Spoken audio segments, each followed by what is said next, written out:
네, 행복한 안식일입니다. 지난 한 주간 연말기도 주일을 잘 보낼 수 있도록 인도해 주신 하나님께 감사를 드립니다. 근데 제가 지난주에 하여튼 이게 지금도 조금 목 상태가 약간 그렇죠. 예, 감기 몸살로 인해서 좀 하여튼 간에 고생을 해서 이 코로나 검사까지 가는 아주 초유의 사태가 벌어져갖고 하여튼 간에 근데 다행히 하나님의 은혜 가운데 음성으로 나왔고 그 지난 월요일 날 그래서 하여튼 연말 기도 주일을 그나마 은혜 가운데 잘 마칠 수 있었습니다. 이 연말 기도 주일은 이 구약의 이스라엘 백성들이 대속죄일 기간을 보낸 것을 오늘에 적용하면서 재림교회에서 한 주를 보내는 겁니다.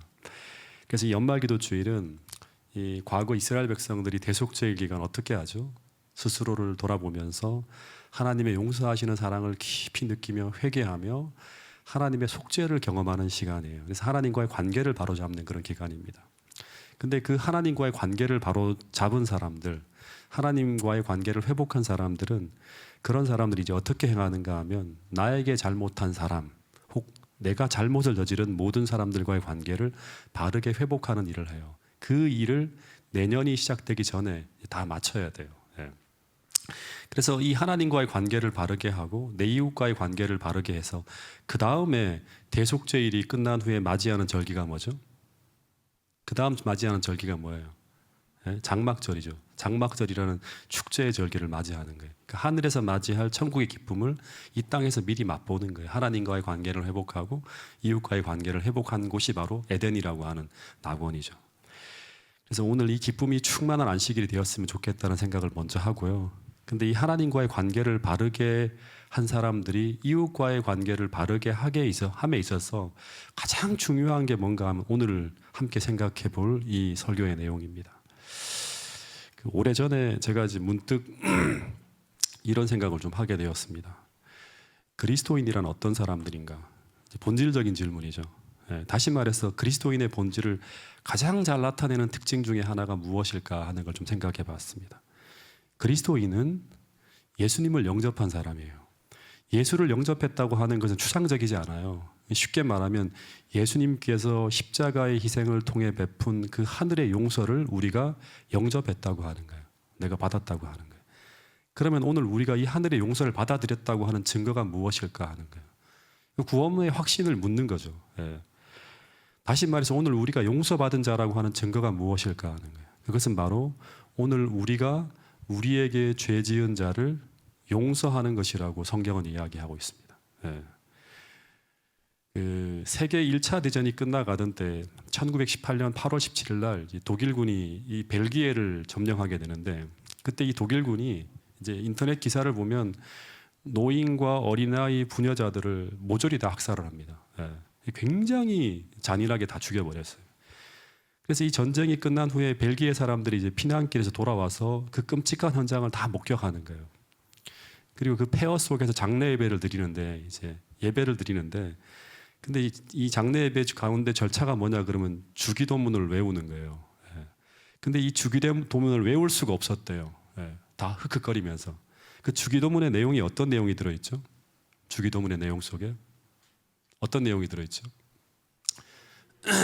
바로 우리가 우리에게 죄 지은 자를 사하여 준 것 같이 우리가 우리에게 죄 지은 자를 우리가 사해 준 것 같이 우리 죄를 사해 주옵소서라고 하는 기도문이 있는데 이 천인공노할 만행을 저지른 독일군을 앞에 두고 도저히 그들을 용서한다는 기도를 드릴 수가 없었다고 하는 거예요. 그래서 그토록 자연스럽게 외우던 그 기도문이 우리가 화요일 기도회 때마다 외우잖아요. 그렇죠? 그토록 쉽게 사용하던 그 용서란 단어가 정작 이 용서가 필요한 이 상황에서는 정말 끔찍한 단어가 되어버렸다고 하는 것입니다. 그리고 그때서야 비로소 그들은 용서하라고 하는 이 계명이 기독교의 계명 중에 가장 지키기 힘든 계명이구나 하는 것을 깨닫게 되었다고 하는 것입니다. 그래서 오늘 우리가 알아야 할 불편한 진실은 인간의 힘으로는 용서할 수 없다는 것, 다시 말해 용서하는 척하지 진정으로 용서하지 않는다고 하는 것입니다. 그래서 우리가 말로는 어떤 사람을 우리가 용서한다고 하는데 근데 용서했다고 하는 그 말하는 그 사람의 이야기를 쭉 들어보면요 대부분 그 사람의 마음은 상대를 용서하지 못하고 있다는 것을 금세 발견할 수 있는 이야기들이 계속돼요. 말은 이렇게 말해요. 이제는 용서했다고. 그리고 그 사람을 이제는 더 이상 미워하지 않는다고 말은 해요. 근데 그 다음 이야기는 전부 나는 지금도 그 사람을 용서할 수 없습니다라고 말하고 있는 것이 대부분이라고 하는 거예요. 왜냐하면 인간은 내게 피해를 주고 상처를 준 사람을 그만큼의 상응한 대가가 지불되지 않는 한, 다시 말해서 그만큼의 형벌이 가해지지 않는 한 우리는 그 사람을 절대로 용서하지 않는다고 하는 것이 인간의 본성이라고 하는 사실이에요. 그래서 어떤 분은 심지어 제게 이런 말까지 합니다. 한 번 망가진 인간관계는 죽을 때까지 해결이 불가능하다고 하는 거예요. 왜냐하면 우리 인간은 한 번 받은 상처를 끝까지 품고 가기 때문이라고 하는 거예요. 그러면서 저한테 늘 어른들이 하시는 말씀이 조심하라고 하는 거예요. 근데 이 말이 사실일까요? 네. 제가 어릴 때 본 TV 드라마 중에 이제 아마 제 나이쯤 되시는 분들은 다 알 거예요. 네, 전설의 고향이라고 하는 드라마가 있습니다. 그래서 이 드라마는 그 지방 곳곳의 전설을 드라마로 만들어서 보여주는데, 근데 그 대부분의 전설이 어떤 내용인지 아시죠? 네. 어떤 사람이 억울한 일을 당하고, 거의 대부분 그래요. 어떤 사람이 억울한 일을 당하고, 그래서 용서하지 못하는 그 한과 그 풀지 못하는 원통함 때문에 결국 그 한을 품고 그 사람이 어떻게 되었는데? 죽었는데, 죽어서도 그 한을 풀지 못해요. 그래서 하늘에 들어가지 못하고 이 한을 갚아야 돼. 갑자기 원통함을 풀지 못해 하늘을 못 가는 거예요. 그 인간을 바라보는 순간 여길 떠날 수가 없는 거예요. 그래서 구천을 떠돌며 복수할 기회를 노리다가 결국 복수하고 떠나는 거예요. 전설의 고향을 보면 거의 결론이 절대 다른 사람은 이 다른 사람 눈에 피눈물 나오게 해서는 안 된다 하고는 교훈을 매 순간마다 이제 그 나레이터가 이야기를 해요. 특별히 남자들보다는 여자들이 한을 품지 않도록 조심해서 잘 살아야겠다는 교훈을 가장 많이 받습니다. 왜냐하면 여자는 한을 품으면 5년에도 소리를 내린다. 이 얘기 끝없이 반복돼요. 세뇌될 정도로. 근데 반대로 이 말은 우리는 상대에게 받은 깊은 상처를 쉽게 해결하지 못한다고 하는 이야기도 같이 나오는 거예요. 그 뒤에 메시지를 들어보면. 근데 문제는 무엇인가 하면 우리는 상처받지 않고는 살 수 없는 존재라고 하는 거예요. 상처 안 받으려면 혼자 살면 돼요. 혼자 살면 돼요. 네. 특별히 우리가 사람들을 더 많이 사랑하려고 하면 할수록, 노력하면 할수록 어쩌면 사랑을 준 만큼, 베푼 만큼 더 깊고 더 아픈 상처를 많이 받을 수 있다고 하는 거예요. 사랑을 한다고 하는 건 뭐냐 그러면 상처받을 각오를 한다고 하는 거예요. 네. 실제 주님의 생애를 보면 정말 어마어마한 상처를 받을 만한 사건들로 이어진 생애를 살아가셨어요. 예수님은 정말 수많은 사람들을 깊이 사랑하면서 베풀며 자기 희생을 하며 심지어 생명까지 바쳐서 사랑하셨어요. 근데 그런 사랑을 베푼 사람들에게 수많은 거절과 박대와 멸시와 심지어 배신의 아픔으로 가득 찬 그런 생애가 바로 예수님의 생애였어요. 그래서 만약 예수님께서 평생 살아오며 당하신 그 상처들이 만약 그분의 마음에 고스란히 쌓였다면 아마 그분의 몸과 마음은 이미 십자가에 달려 돌아가시기 전에 깊이 병들고 있었을 거예요. 근데 예수님의 마음이 우울함으로 어두워졌다는 기록이 성경에는 없습니다. 오히려 시대의 소망과 성경을 읽어보면 늘 그분은 그 고통스러운 상처를 받으며 사셨음에도 불구하고 그분의 마음에는 그늘이 없었고 늘 밝고 건강하고 행복하셨다는 게 성경의 기록이에요. 근데 그분이 그렇게 살아갈 수 있었던 이유는 바로 뭔가 하면 그분에게는 그 모든 것을 용서할 수 있는 능력이 있었기 때문이라고 하는 거예요. 이걸 가지고 경건의 능력이라고 하는 거예요. 우리는 경건의 모양만 있지 경건의 능력이 부재한 삶을 살아가는 경우가 많다고 하는 거예요. 여러분, 그래서 우리도 평생을 상처받는 것을 피할 수 없는 세상을 살면서도 우리가 행복을 지키며 살 수 있으려면 우리는 반드시 어떤 경우에도 어떤 상처에도 용서할 수 있는 그런 신앙과 믿음으로 무장되어져 있어야 한다고 하는 것이 성경이 가르치고 있는 중요한 기별이라고 하는 것입니다. 이 제임스 조니 존슨이라고 하는 사람이 있는데 이 사람이 어떤 사람인가 하면 흑인 인종차별 장벽을 허무는데 노력해서 흑인으로서는 최초로 해병대 준위로 임명되었고요. 그리고 흑인 최초로 미국 중앙인사위원회 부의장, 그리고 흑인 최초로 미 합중국 해군 차관보에 임명된 사람이에요. 그리고 평생 800회 이상의 각종 그 상을 수상한 굉장히 훌륭한 사람이에요. 근데 이 사람이 어느 강연회에서 자신의 인생의 성공 비결이 무엇인가를 이제 밝혔는데 그게 바로 뭔가 하면 즉각적인 용서, 무조건적인 용서라고 하는 이제 기독교인의 가르침을 쫙 얘기를 했어요. 실제 이 사람의 좌우명이 그를 흑인이라는 인종차별적 위치에 있었던 그 당시에 그를 미국의 저명 인사로 만들어 놓은 그 비결이 바로 이 무조건적인 용서, 즉각적인 용서라고 합니다.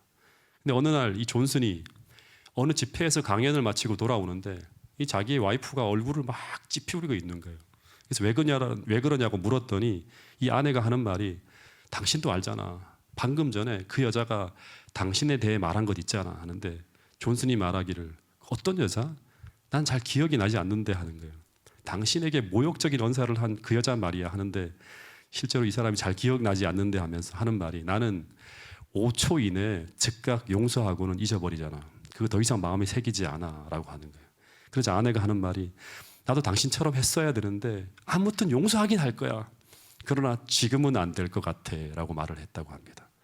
근데 그랬더니 존슨이 하는 말이 중요합니다. 많은 사람들이 내일까지 기다렸다가 용서할 수 있을 것이라고 하는데 그런데 그렇게 하는 일이 쉽지 않아.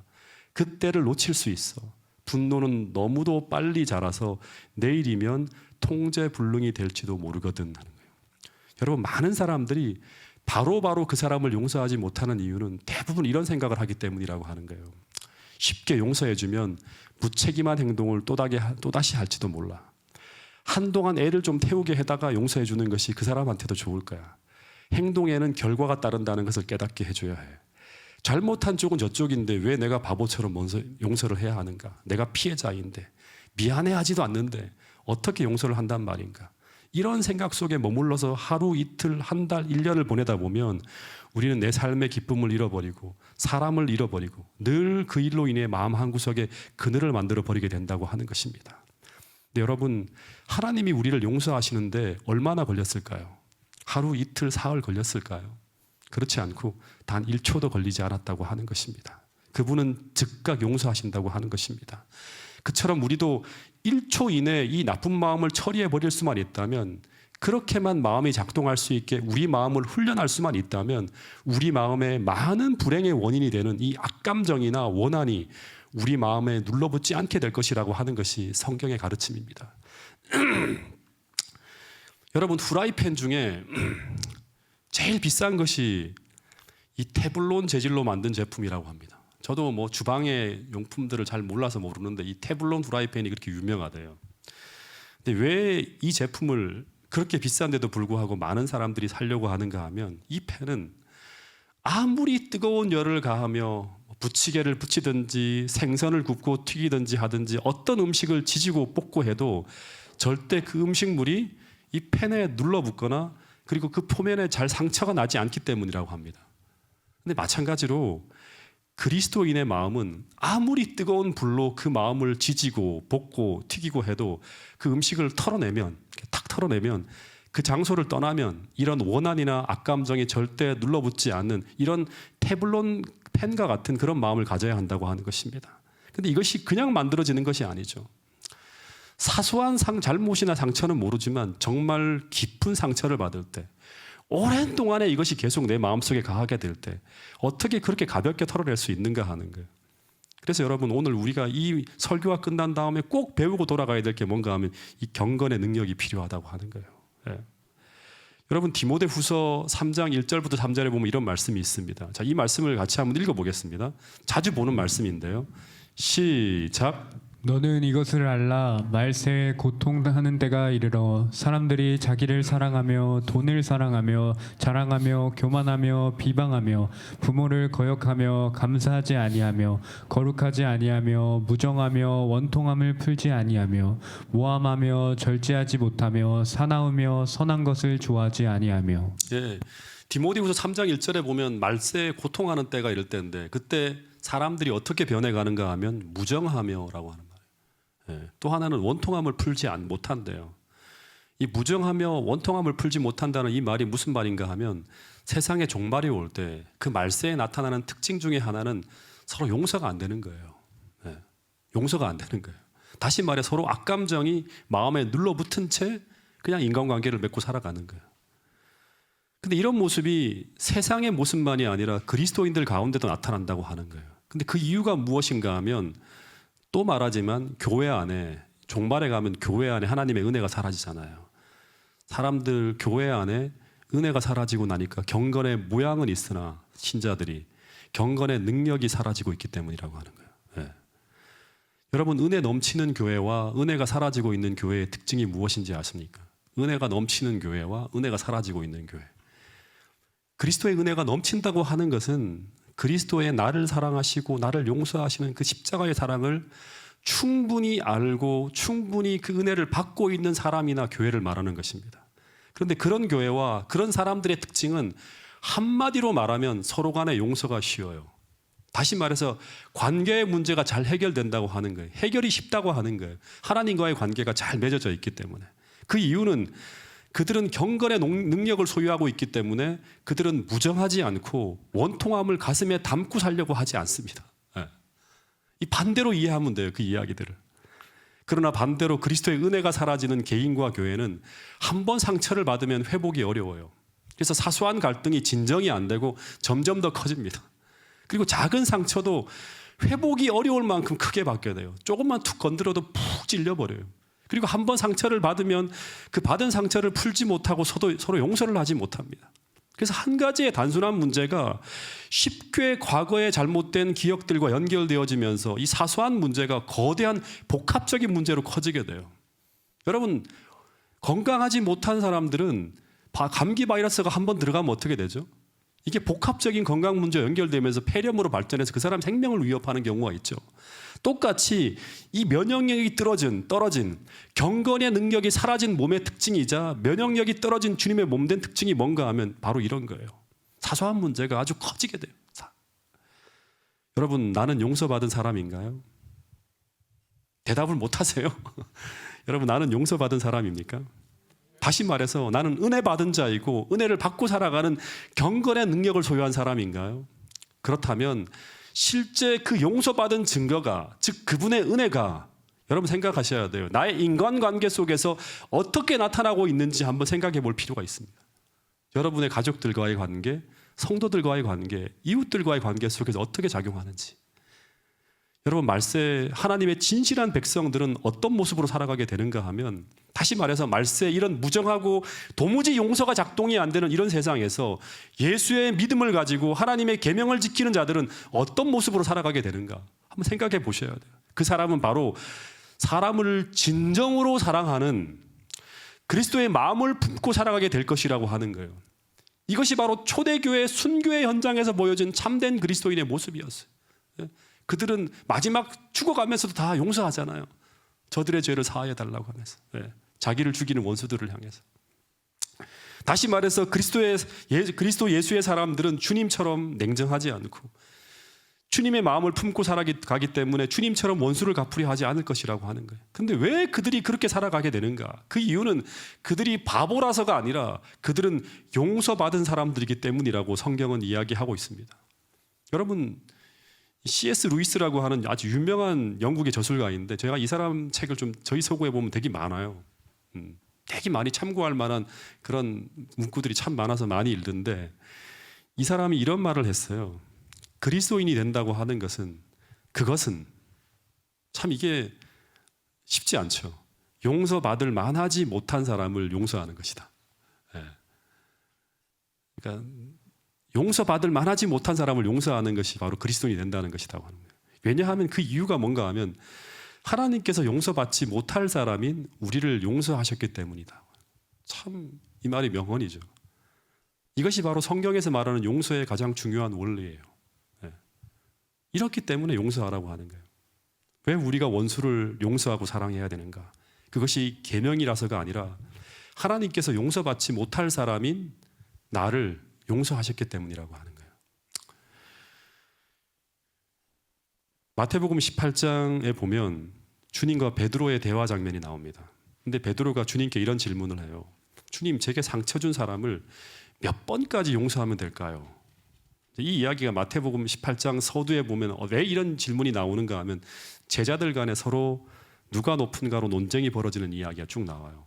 근데 그런 논쟁이 벌어지게 된 이유는 예수님의 인지도가 점점 세상에서 높아지면서 예수님의 대권 가도가 탄탄대로로 달려가는 듯한 그런 모양새로 나타나게 될 때, 그때 제자들 사이에 어떤 일이 벌어지는가 하면 전에는 자리에 관심이 별로 없던 제자들인데 이제 주님께서 뭔가가 될 것 같은 모양새가 나타나자 이제 막 서로 의논하는 거예요. 이제 실제가 되는 거예요. 하나님 나라가. 그러면 예수님이 왕이잖아요.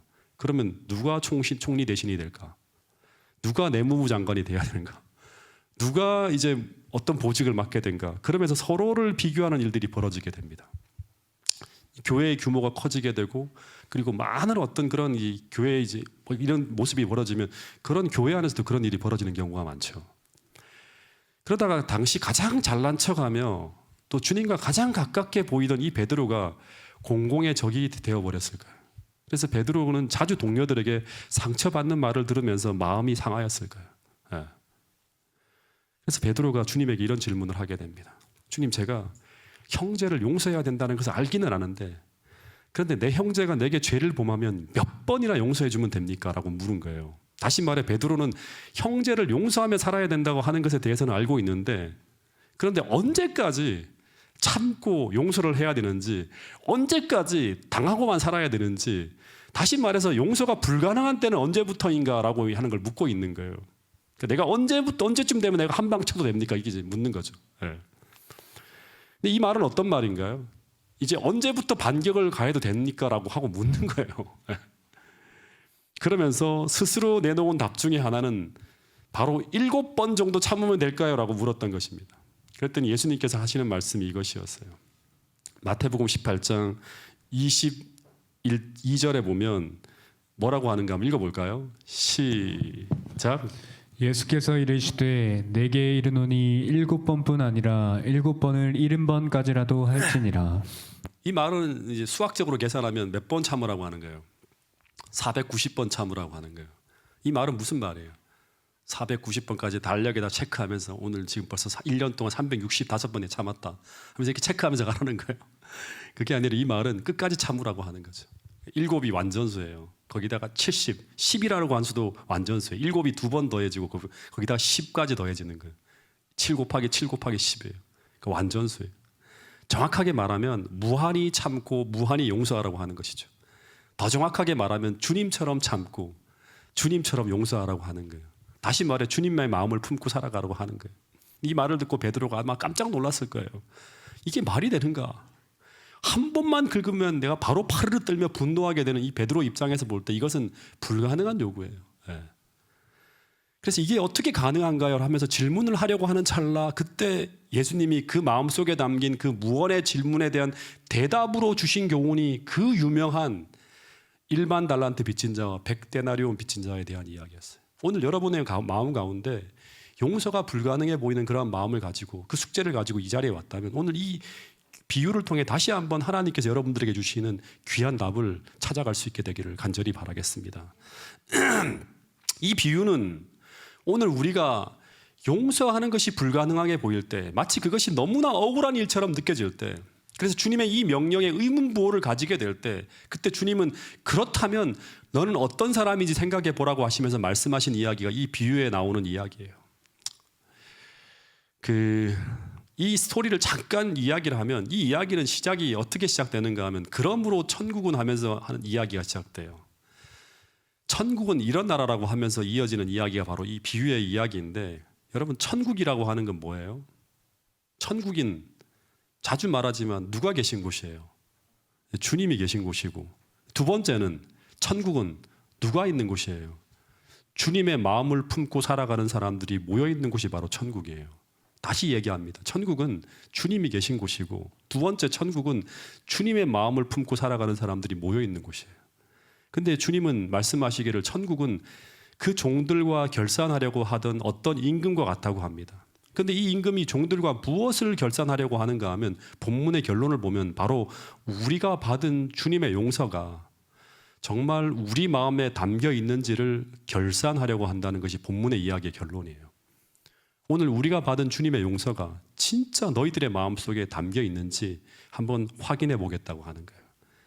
다시 말하자면 하나님은 우리를 용서해 주셨는데 그런데 우리가 정말 그 하늘의 용서를 받아들인 사람인지 아닌지를 결산해 보겠다고 하는 것이죠. 더 정확하게 말하면 우리가 하늘의 용서를 받아들였는가 그렇지 않은지를 주님은 오늘 우리가 이웃을 용서하며 살아가는 사람인지 아닌지의 그 모습을 통해서 오늘 우리가 용서받은 자인지 아닌지를 확인하겠다고 하는 거예요. 예. 여러분 정말 많이 생각하면서 이 말씀을 들어야 돼요. 여러분 저는 설교의 시작에 물었던 질문을 다시 한번 질문 드려보겠습니다. 그리스도인은 어떤 사람인가? 그 대답은 그 사람들은 그리스도께로부터 받은 것이 무엇인지 아는 사람들이에요. 내가 받은 것이 무엇인지를 알고 있는 사람이에요. 그런데 그리스도인이 하늘로부터 받은 것이 무엇인가? 본문을 보면 어떤 사람이 1만 달란트의 빚이 있었다고 합니다. 근데 이 사람이 임금과 결산하려고 하는데 그 수중에는 갚을 것이 없는 거예요. 그래서 끌려와갖고 어떻게 하는가 하면 살려달라고 하면서 막 살려주세요 하면서 막 재걸 하는 거예요. 여러분 근데 이 국가의 빚을 지고 있는 사람들을 어떻게 처리하는지에 대한 내용이 그 1세기에 보면 이 필로라고 하는 사람의 글에 나오는데 어떤 한 사람이 가난 때문에 세금을 내지 못했다가 조세징수원한테 이제 붙잡힙니다. 그래서 관가로 끌려가다가 이 사람이 중간에 자기가 죽을 것을 알기 때문에 달아나요. 근데 그 때문에 그 아내와 자식 그리고 부모까지 그리고 심지어 친척까지 다 끌려가서 매를 맞고 고문을 당하다가 죽임을 당하게 되는데 어떤 방식으로 죽임을 당했는가 하면 이 바구니에 모래를 가득 담아서 밧줄로 묶은 뒤에 그 무거운 것을 목에 걸고 햇빛이 내리쬐는 시장바닥에 끌려가서 죽었다고 합니다. 이것이 로마 시대에 나라의 빚진 자, 임금에게 빚진 자를 처벌하는 방식이었다고 합니다. 근데 지금 이 임금이 자신에게 1만 달란트의 빚진 자와 그 가족에게 어떻게 하는가 하면 살려달라고 하니까 어떤 고통도 가하지 않고 어떤 것도 고통도 가하지 않고 어떤 것도 담보로 잡지 않고 그냥 그 빚을 탕감하며 용서해 줍니다. 근데 여러분 1만 달란트라고 하는 게 이제 이 비유를 풀어야 돼요. 생각해봐. 1만 달란트가 얼마이길래 이 임금이 그냥 가볍게 알았어 용서해 줄게 이렇게 딱 용서했는가 생각을 해봐야 됩니다. 전부 탕감해 줬거든요. 여러분 한 달란트는 금 40kg이라고 합니다. 한 달란트 금 40kg 생각해 보세요. 금 40kg이라고 하는 어마어마하게 큰 거예요. 이것을 품값으로 계산하면 한 달란트는 6천 데나리온이라고 하기도 하고 어떤 글을 보면 1만 데나리온이라고 하기도 합니다. 한 데나리온은 당시 노동자 하루의 품값이니까 그러니까 1만 데나리온이라고 하면 1만 데나리온이라고 한 달란트가 1만 데나리온이라고 평가를 하면 1만 달란트는 1억 데나리온이에요. 다시 말하면 이 1만 달란트라고 하는 건 노동자가 1억 일을 일해야 벌 수 있는 돈이에요. 한 사람이 하루 8시간을 꼬박 일을 해서 33만 년 정도 일하면 갚을 수 있는 돈이 바로 1만 달란트라고 합니다. 33만 년. 근데 우리가 얼마 살죠? 80 살면 80, 90 정도 우리가 인생이라고 내다보면 근데 일할 수 있는 그 나이는 또 한 70 전이잖아요. 그죠? 그래서 한 70년 정도 평생 일해도 우리가 0.1만 달란트의 빚이라고 하면 0.0000001% 정도밖에 갚을 수 없는 액수라는 거예요. 평생 한 푼도 안 쓰고 다 모아도 0.0000001%밖에 못 갚는데요. 근데 주인이 이런 엄청난 잘못을 저지르고 두려워 떨고 있는 이 종에게 이 임금이 뭐라고 하는가 하면 너 이거 어떻게 할 것이냐고 처음에 물었어요. 그랬더니 이 종이 뭐라고 하는가 하면 시간을 주시면 내가 갚겠습니다라고 하는 어처구니 없는 해결책을 들고 나옵니다. 비유해 보면 그때 임금이 하는 말이 아유 내가 이 빚을 해결해 줄 테니까 가서 다시는 이런 잘못을 하지 말고 내가 너에게 베푼 이 용서의 마음을 가지고 다른 사람을 불쌍히 여기며 살라고 하는 그런 이야기가 쭉 헤어졌다고 하는 얘기가 나와요. 그러면서 이 빚 전체를 다 탕감해 줍니다. 근데 이 빚진 자의 그 빚을 임금이 간단하게 한마디로 다 탕감해 주었는데 근데 이 결정을 하게 될 때 여러분 생각해야 될 게 뭐냐 그러면 이 임금에게는 어떤 일이 벌어지게 될까 하는 거예요. 여러분 이게 성경의 이야기예요. 이 빚을 이 사람에게 탕감해 줄 때 임금에게는 어떤 일이 벌어지게 될까? 이것을 모르면 우리에게 이 용서는 우리에게 어떤 변화도 일으키지 못하는 요즘 말로 하면 아주 값싼 은혜가 되는 거예요. 예. 여러분 이 1만 달란트라고 액수는 얼마나 큰 액수인가 하면 당시 문헌에 보면 유대 전체에서 거친 세금이 600달란트예요. 유대인 전체에게 1년 동안에 거둔 세금의 액수가 600달란트라고 합니다. 그리고 로마 제국 전체가 17개 나라에서 다 모아들인 총 세금이 8,000달란트에 불과하대요. 다 로마 제국 전체 전 세계잖아요. 1년 동안 모아들여도 8,000달란트에 불과하대요. 그러면 일반 달란트라고 하는 금액은 로마 제국의 황제라도 그 나라의 모든 재정을 다 동원해도 갚을 수 없는 천문학적인 돈이 바로 일반 달란트라고 하는 돈이에요. 근데 이 임금은 그 종 하나를 살리기 위해서 어떻게 보면 나라 전체가 휘청거리며 흔들리는 엄청난 희생을 감수했다고 하는 것을 이 메시지를 통해서 예수님은 들려주려고 하는 거예요. 베드로야, 너가 용서받은 게 얼마인지 얼마나 큰 건 줄 아니 하고 얘기하고 있는 거예요. 다시 말해서 이 빛을 탕감해 주기 위해서 누군가는 그 사람을 대신해서 엄청난 손실을 당해야 하는 것입니다. 그래서 용서는 그냥 이루어지는 것이 아니라 누군가가 대신 희생해야지만 이루어질 수 있는 것이라고 하는 거예요. 여러분, 이 이야기가 바로 성경 이야기라고 하는 것입니다. 여러분, 이 죄와 빚은 동의어라고 합니다. 성경에 보면. 성경을 보면 모든 사람은 하나님 앞에 1만 달란트의 채무를 진 존재로 우주의 법정 앞에 서 있다고 하는 것입니다. 여러분, 오늘 우리가 저지른 죄는 결코 작은 죄가 아니라 온 우주를 휘청거리게 만들 엄청난 죄를 저지른 자들이 바로 오늘 우리 모두예요. 그런데 이런 처지에 있는 이 인간의 빛을 해결하기 위해서 하나님은 하나님의 아들의 생명을 바치는 상상할 수 없는 큰 손실과 희생을 통해 우리를 용서해 주었다고 하는 이야기가 십자가 이야기잖아요. 다시 말해서 그 큰 희생을 통해 오늘 우리는 조금도 부족함이 없는 넉넉한 구원과 용서를 받았고, 그리고 그 희생을 통해 오늘 우리가 구원과 평안을 누리며 살아가고 있다고 성경은 이야기하고 있는 것입니다. 그래서 이런 사랑과 이런 은혜를 받은 사람, 이 은혜를 아는 사람, 다시 말해서 그 희생의 크기와 넓이와 깊이를 알고 느끼며 살아가는 사람을 우리는 정확하게 그리스도인이라고 성경은 이야기하고 있는 것입니다. 여러분, 그래서 만약 그 사람이 이 하늘 아버지의 그 큰 희생과 자비를 그가 느끼고 있다면 그는 어떻게 한다? 100데나리온 빚진 자를 절대 그렇게 대하지 않고 그는 하늘 아버지께서 그에게 베푼 그 똑같은 자비를 그 100데나리온 빚진 자에게 베풀며 살아가게 될 것이라고 하는 것이 이 비유의 결론이라고 하는 것입니다. 여러분, 성경을 읽어보면 언제나 우리에게 어떤 요구를 명할 때 하나님은 먼저 우리가 하나님의 은혜를 받은 자이기 때문에 무엇을 하라고 언제나 이야기해요. 구원받은 자이기 때문에 무엇을 하라고 하는 거예요. 요한일서 4장 11절에 이런 말씀이 있죠. 같이 한번 읽어보겠습니다. 이 말씀을 시작. 사랑하는 자들아, 하나님이 이같이 우리를 사랑하셨은즉 우리도 서로 사랑하는 것이 마땅하도다. 사랑하는 자들아, 하나님이 먼저 우리를 이같이 사랑하였은즉, 다시 말해 우리가 서로 사랑해야 되는 이유는 뭔가 하면 하나님이 우리를 어떻게 사랑하셨는지를 알기 때문에, 알고 있지 않냐고 하는 거예요. 그 사랑이 얼마 많은 사랑인지 알고 있기 때문에 우리가 서로 사랑하는 것이라고 하는 거예요. 그래서 우리가 구제를 하고 선행을 하고 봉사를 할 때마다 우리가 그 어떤 것을 하더라도 우리가 주님처럼 정말 이기심 없이 행할 수 있다면 그 모든 이유는 우리가 받은 것이 무엇인지 알고 있기 때문에 우리가 대가 없이 나눌 수 있다고 하는 것이 성경의 이야기. 이것을 모르면 우리가 아무리 선한 일을 한다 하더라도 율법주의로밖에 흐르지 않아요. 마태복음 10장 8절에도 주님은 말씀하시기를 너희가 거저 받았으니, 무엇을 받았죠? 예수님을 통해 모든 걸 받았어요. 그러니까 너희도 거저 주라고 말하고 있는 것입니다. 여러분, 구약 성경을 보면 성도라고 하는 말이 히브리어로 하시드라고 하는 그 용어를 사용하는데, 이 하시드라고 하는 단어의 의미가 뭔가 하면 은혜를 입은 자라고 하는 의미예요. 제가 이걸 한번 작년에 설교를 했죠. 예. 성도는 하나님께서 베푸신 그 사랑과 희생을 아는 자라고 하는 말이에요. 그것을 받고 살아가는 사람이에요.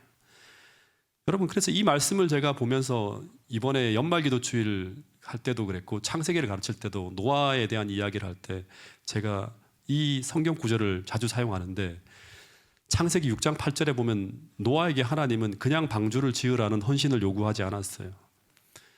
노아가 거룩한 성도로 하나님과 동행하며 살아가게 되는 그 이야기의 시작에 보면 성경은 분명히 말하기를 그가 여호와께 은혜를 입었다고 말하고 있습니다. 그리고 난 후에 하나님은 그에게 방주를 지으라는 요구가 떨어지고, 그리고 그는 하나님의 거룩한 백성으로서 하나님과 동행하며 주신 명령에 순종하며 살아가는 이야기로 이어지고 있어요.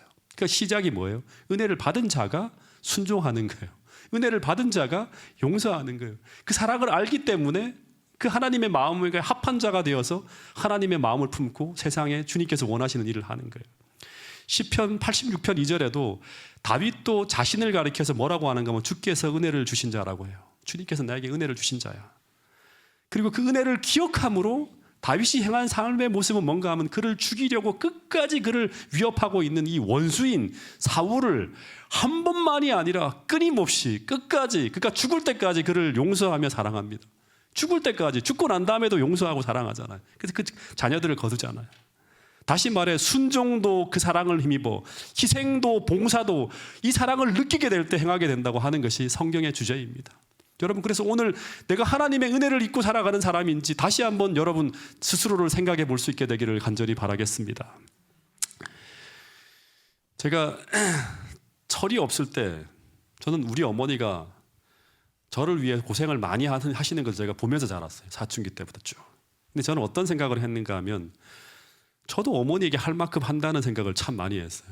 그래서 당당했어요, 어머니한테. 당시 중고등학교 시절에 저는 제 모습을 보면서 내가 학교에서 싸움질을 하나, 술을 마시나, 담배를 피우나, 당구장을 한번 가나, 심지어 영화관을 가나, 제가 언제나 가는 곳은 학교 도서관하고 집밖에 없었어요. 그거 보면 청소년 도서관이라고 하는데 돈 안 드는 거, 그것도 거기 가서 공부하고 오고 이렇게. 그래서 어머니께서 굉장히 고생하고 계시는 것에 대해서 내가 감사는 하지만 나도 할 만큼 하는 좋은 아들이라고 늘 생각을 했어요. 어머니에게 해드릴 것은 나도 다 해드리고 있다고 생각을 했어요. 그러면서 다른 친구들과 비교해서 어머니가 나에게 안 해주시는 거, 공방을 안 해주시는 것 때문에 매일같이 불만을 터뜨리고, 그 다음에 어머니가 나에게 뭐 달라고 하는 걸 좀 늦게 주시면 왜 다른 아이들은 척척 주는데 어머니는 그렇게 하시냐고 하면서 어머니에게 늘 막 이제 제가 막 떼쓰고 화를 내기도 하고 그랬어요. 조금만 힘들고 어려워도 그걸 감내할 수 없다고, 왜 어머니 나에게 이렇게 부담을 지어주시나 하면서 불평불만을 터뜨렸어요. 근데 어머니께서 저에게 이런 어떤 그런 원망의 소리를 들으실 때마다 한숨을 내셨는데 그 한숨은 이런 것이었어요. 지금 생각해 보니까 그래요. 나도 너에게 할 말이 너무 많지만 아무리 말해도 느끼지 못하는 너에게 더 이상 할 말을 할 수가 없구나 하시는 것 같았어요. 그러면서 너도 철이 들면, 다시 말하면 너가 나이가 들어서 부모가 되면 지금 너가 하는 말들이 얼마나 어리석은 말인지 알게 되겠지 하시는 것 같았어요. 당시 저는 수많은 굳은 일을 하시면서 헌신하고 있는 그 어머니의 모진 희생을 보면서도, 그리고 그 희생을 통해 내가 이만큼 누리고 살아가고 있다는 것을 제가 알면서도 그걸 크게 느끼지 못하고 사춘기 시절을 제가 지나갔어요. 근데 몇 년 전에 2017년에 제가 찍은 사진이거든요. 이 청량리역이에요. 어머니가 서울로 이렇게 오시면 병원 때문에 혼자 오실 때 어머니에 대한 모습을 볼 때마다 저는 하나씩 다 남기려 그래요. 왜냐 그럼 나중에 이 어머니가 그리울 때가 있을 거라는 생각이 들어서. 그래서 제가 청량리역으로 마중을 나가게 되었는데 기차가 정차하는 이 플랫폼에서 어머니를 기다리다가 어머니께서 기차에서 내리시는 걸 보는데 이 80대 중반의 할머니가 주변을 두리번 그리고 옛날에는 자주 찾아오시는 분인데 두리번 그리시면서 출구를 못 찾는 거예요. 그래서 제가 얼른 다가가서 어머니 오셨어요 하면서 어머니의 손을 꼭 잡았는데 어머니가 얼마나 고마워하시는지 정말 좋아하셨습니다. 계단을 쭉 걸어가는데 어머니가 50m를 채 못 걸으시면서 숨을 막 중간에 좀 쉬었다 가야겠다 하면서 막 숨을 몰아쉬는 거예요. 그래서 롯데백화점 벤치에서 잠시 앉아 쉬게 하신 후에 제가 벤치에 앉아 계신 어머니를 뵀는데 정말 짠한 거예요. 예. 그래서 어머니 모습을 가까이 보는데 아주 너무 주름이 깊이 패여 있고 아픈 다리, 편찮으신 몸, 그 어디 하나가 어느 곳 하나가 성한 데가 없는 거예요. 그러면서 문득 이런 생각이 들더라고요. 이 어머니의 젊음과 어머니의 건강과 어머니의 생명이, 그러니까 젊은 시절부터 쭉 고생한 그 모든 고생들이 전부 다 나에게로 와 있구나 하는 생각이 들었어요. 다시 말해서 어머니의 그 삶 전체가 다 내 인생을 위한 희생의 걸음이 되어서 그 희생의 토대 위에 오늘 내가 여기에 있구나 하는 생각이 드는 거예요. 그래서 어머니를 차에 모시고 청량리역을 빠져나오는데 그 어머니가 제게 이런 말씀을 하시더라고요. 이거는 돌아갈 때 제가 한번 또 찍은 건데 재훈아 고맙다고. 근데 이제 차를 타고 제가 동작중앙교에 있었으니 거기서 청량리역까지 이제 차를 어머니 모시러 오잖아요. 그러면서 하는 말씀이, 근데 너를 고생시켜서 미안하다고, 정말 고맙지만 너를 고생시켜서 미안하다고 하는 거예요. 그때 제가 어머니의 손을 꼭 잡으면서 이런 말씀을 드렸어요.